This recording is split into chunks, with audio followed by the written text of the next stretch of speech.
For the past year, the pandemic has been a great disruptor, especially for the performing arts, but many artists have risen to the occasion with resilience and some ingenuity, not to mention the spirit of mutual aid. That's all part of this year's version of a St. Patrick's Day Celtic Sojourn. To tell us about the virtual performances starting March 11th is the host of a Celtic Sojourn for GBH Radio, Brian O'Donovan. Thank you very much for being with us, Donovan. Great to be with you again, Chris. Thanks for meeting with me and giving us the opportunity to let people know about this very special event. Brian, the last time we got together online, of course, you were talking about the Christmas Celtic Sojourn, which was also a series of virtual performances. What did you learn from that, especially about the ability to reconnect with people? I think we learned a lot from it. We didn't really know what to expect going into it. You know, this is totally new terrain for us. We're almost like pioneers going into the wild west of production and performance, and wondering whether people would have, taken to that because we are such devotees of the live experience. But when we did it and put it together, we were extraordinarily surprised at the level of uptake. We had almost 6,000 people who basically bought tickets and joined us for our virtual Christmas Celtic Sojourn. And what it said to us really is that people are hungry for those experiences of gathering with others, and they literally can't do it right now. It's just too dangerous in the theaters. But this gave them an opportunity to do so, even though it was virtual. And we learned a lot about putting it together, but we also learned a lot about the audience and what they wanted. And one of the things that surprised us, and we made a decision back then, is to do it in real time, Chris. In other words, to have the event at 7:30 specifically, not video on demand, though that option is available later, but to actually get them to come to something at 7:30. We even built in an old-fashioned intermission for 10 minutes. And I think people really glommed onto that and created their own virtual gatherings around it. And that was a humbling and an encouraging experience at the same time. Well, you've also been rehearsing. What's it been like, especially seeing these musicians? At least they can get into a single space and play music together. How has that been going? Well, it's actually it's been interesting as well. For Christmas, we did an interesting thing. We actually created like I often refer to us as the NBA of Irish music, of Celtic music, because we actually created a bubble. We quarantined, we tested, we got together in two houses up in Rockport that were donated by a wonderful family up there, the Horn family. And we still socially distanced for the first few days, but then we were together. We decided we were viral free, and we got together without masks and made an agreement that we would not meet with anybody else except the immediate people in the bubble. So that was one experience. For St. Patrick's Day, we couldn't do that. So we still socially distanced, got together at the Cabot Theatre for the house band, and recorded our pieces separately on the stage. Anybody that wasn't already in a bubble, which is most of us, did it separately on the stage. And then through the magic of animation and video, we put that whole thing together. And it looks like we're all together on stage, whereas in actual fact we weren't. So the challenges and the learning curves are huge, but we're lucky to have the technology and the amazing technical people to be able to assemble this in ways that we find are artistically satisfying. One thing that's easy to take for granted for many people is the ability of these musicians to play together in a very well coordinated way, even though they don't play together all the time. You got somebody with string instruments, you get somebody on uilleann pipes. Tell us how they make that work, because it's not as easy as it might look.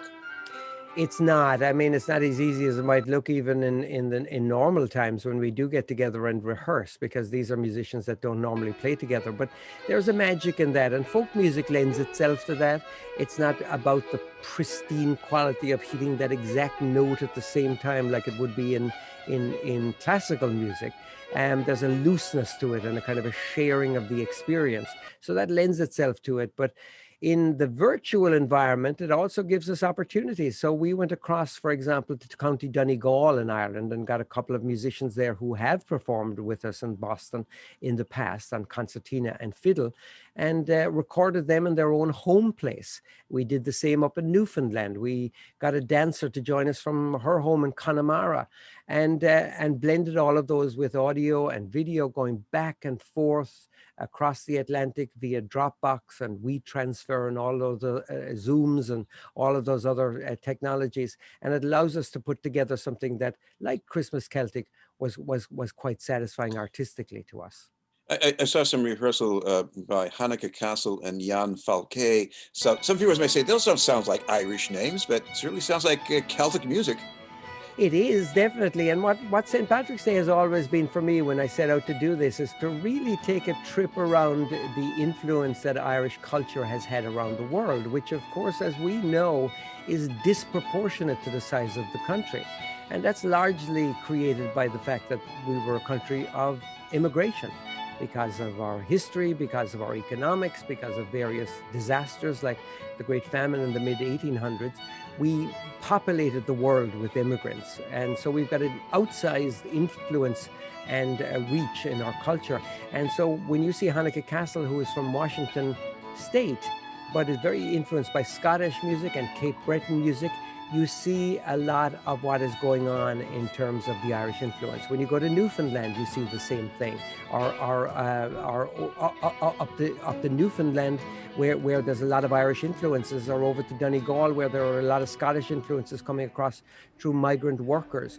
So it's the influence that we have created, even in Canadian music, Quebecois music, which is Jan Falque's core value. Also, Irish music influenced that and its development over the last century. Take that a step further. You have a multiracial string quartet playing music by an Irish composer that I never heard of before, Arthur Duff. Tell us about that. Yes, that's something that we did last year, actually, for St. Patrick's Day Celtic Sojourn. Most of the series was cancelled because this will mark a year since COVID shut down the world on us. But this is a mid-20th century composer in Ireland, Arthur Duff. He was head of RTE, the broadcasting organization over there, and was commissioned to write this piece called Meath Pastoral, referring to the county of Meath and the breadbasket of Ireland, a beautiful county. I've always been fascinated with the piece. It's got that touch of Irish music in the classical genre, and also the nostalgia for perhaps a little bit of an idealized Ireland. And we are very lucky to have one more, Sean Scanlon. She was also with us for Christmas, who did her undergraduate work in classical music at New England Conservatory and a master's at Yale, steeped in classical music, but also a great traditional Irish fiddler. So she brought her quartet, as you said. There's a Spanish woman in it, a young woman from Spain who's doing her doctorate at the New England Conservatory. There's a Japanese-American representation, Korean representation on there. And this is the new way that Ireland is exploring its music. And we're delighted to have the Raza Quartet with us on that Arthur Duff piece on stage. Just as an example, one other part of this mix, maybe something more traditional and earthy at the same time. Emma O'Sullivan, a Sean Nose dancer. Explain to our viewer what this Sean Nose means. Sean Nose means old style, literally. And she dances a style of Sean-Nós dancing, which is old style dancing from her home in Connemara, this impossibly beautiful part of North Connemara, overlooked by Diamond Mountain. And anybody who toured Ireland will probably have visited Kylemore Abbey up there. It's absolutely beautiful.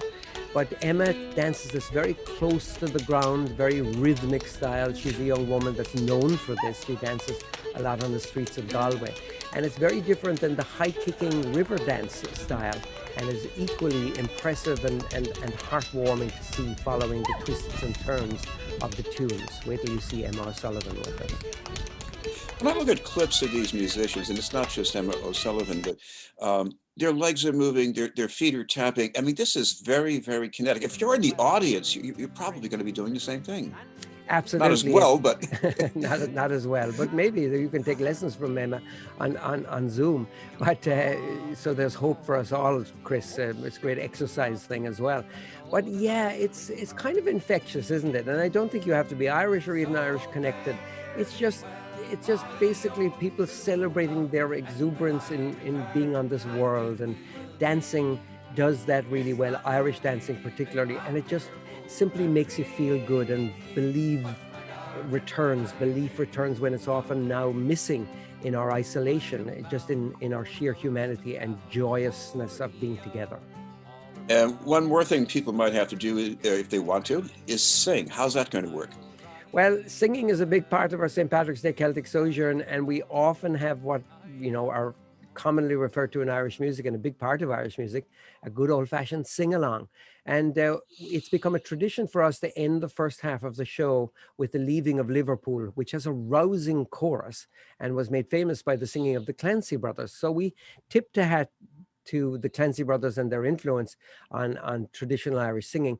But we can't do that together this year, obviously, but we have invited and set up a system where anybody out there can submit their choral singing of the Leaving of Liverpool on audio and video, and we will incorporate it into a very special segment of our online program. So they can just go to that section of the website that says sing along with us, very specific instructions on there. It's really a fun way for us to gather even when we can't do so in person. We should finally mention if people want to find a way to plug in, what should they be doing? They should just go to wgbh.org/Celtic. That's the easiest website to go to, wgbh.org/Celtic, and link out from there into all of the areas. We have learned a lot as well about from Christmas Celtic Sojourn is that people just need to be walked through. It sounds like intimidating technology. It really isn't, but it does require a little bit of hand holding. We've tried to do that with a frequently asked questions segment of our site, a how to watch segment of our site, and it really is fulfilling to be able to do it. And we're encouraging people, Chris, more than anything else, is to do this with other people, other households, family and friends from afar. Create a St. Patrick's Day Celtic Sojourn tradition of your own, even when you can't do it in the theatres. Join with other people and join with us. Right, sounds like a session at home. Good idea. And happy St. Patrick's Day. And happy St. Patrick's Day to you, Chris, and everybody at BNN. It's great to have this this way to talk to all of the residents of Boston. Look forward to having you with us again in March. Great. We also look forward to it. Thank you for taking the time. Brian O'Donovan from GBH. We'll have more news in just a moment.